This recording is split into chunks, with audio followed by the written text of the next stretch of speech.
Members of the military are at risk of losing their careers, their livelihood, for behavior that is often not even a crime in the civilian system. That's why you need to know the facts. You need to know your options, and you need the help of experts when facing military justice.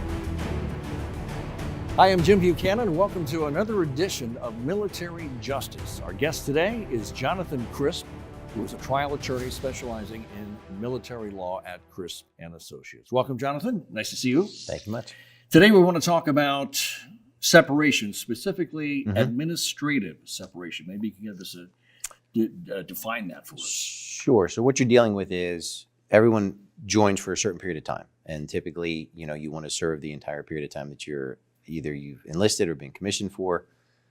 During the course of that time period, obviously there are situations where the military then wants to separate you prior to the expiration of that term of service. So they're going to do it in one of two ways. They're going to send you to a court-martial, which has the potential to terminate it right then and there, or an administrative separation process, which is usually reserved for typically minor misconduct or cases where the military doesn't think they can prove something at a court-martial, so they'll take it to an administrative separation because the burden of proof is lower and it's easier for them to kick somebody out. Consequences are not as great, but they're still significant to the service member. And then there's also non-misconduct related reasons. For example, you may develop a mental health condition. You may be unable to maintain your family care plan if you have a child and you're a single parent and you don't have the ability to have someone watch your child. The military can't have someone who doesn't have that ability to deploy on a moment's notice, so to speak. So that is the administrative separation process, is going anything short of going through a court-martial, ending your service early. Now, is there a benchmark for a time period there? There is. So 6 years is sort of the hallmark period where prior to having 6 years of service, you have limited due process rights as a service member, and the military can kick you out pretty easily unless they want to give you an other than honorable discharge. If you have more than 6 years, you're automatically entitled to a separation board regardless of the characterization of service. So, one of the things to look at is initially when an individual will call, we always ask, where are you in your service? Have you had more than, at 6 years or greater? That's great. Or again, below 6 years, if the service wants to give you a other than honorable discharge, then you are still entitled to a administrative separation board. Well, what are some of the ramifications for family members of personnel? What people don't recognize is a lot of times you're going to lose, if you don't do the entire initial period of service, you're losing a GI Bill, which a lot of guys signed up for. You're losing your medical benefits. You're losing base access to the commissary. Housing, you have to quickly get out of housing and find a new house, oftentimes within 2 to 3 weeks. And that's incredibly traumatic, especially with kids who may have just been in the middle of their school year and then they have to go. So I think, when you look at the immediate effects on the family, it's not something that people conceptualize until all of a sudden they're faced with it. And that's what makes it a serious situation. Correct.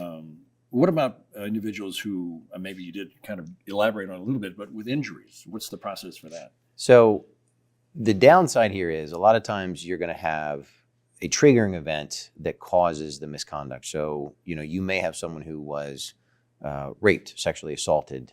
Now, while the military has made strides in addressing that, there are times in the past when that was not always addressed, or sometimes people still don't come forward in this process and they suffer military sexual trauma, or they get an injury when they're overseas, or, even in a CONUS environment and they have PTSD or TBI, traumatic brain injury.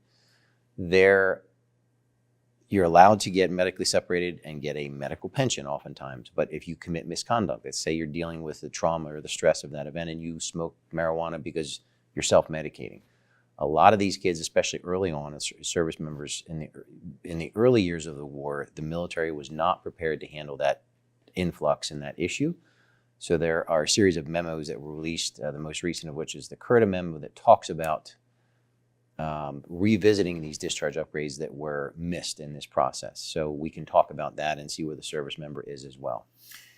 Obviously, there's some sort of effect on morale as well for family and individuals in the military. When you have an individual who has deployed in particular or who has been assaulted and they look at this as no fault of their own, which very often it is not, They look at what they've sacrificed for their family. They've given up time. They've given up everything for the service, and they feel as if they're not being heard by their chain of command or by the service.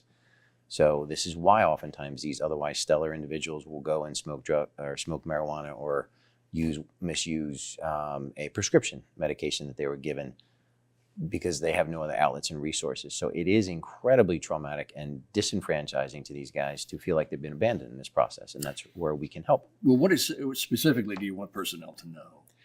That there is a process we can use to bring this to the command's attention, that we can assist them in making sure that the command is aware of why the underlying condition exists, because while you can be separated administratively, the commander has the authority to say, listen, I'd rather send him to a medical evaluation board, physical evaluation board, and address the injury. So we can help in that process and say, look, the more appropriate way to deal with this is through an MEB, PEB process. And let's talk about what this individual has experienced that the command may not know. So valuable information about administrative separation. Thanks, Jonathan. Appreciate right. it. And that is all the time we have today for Military Justice. Thank you for watching today's program. If you're interested in learning more about today's program and topic, go to mymilitarylawyers.com. Remember, you need to know the facts and you need to know your options. You need the help of experts when facing military justice.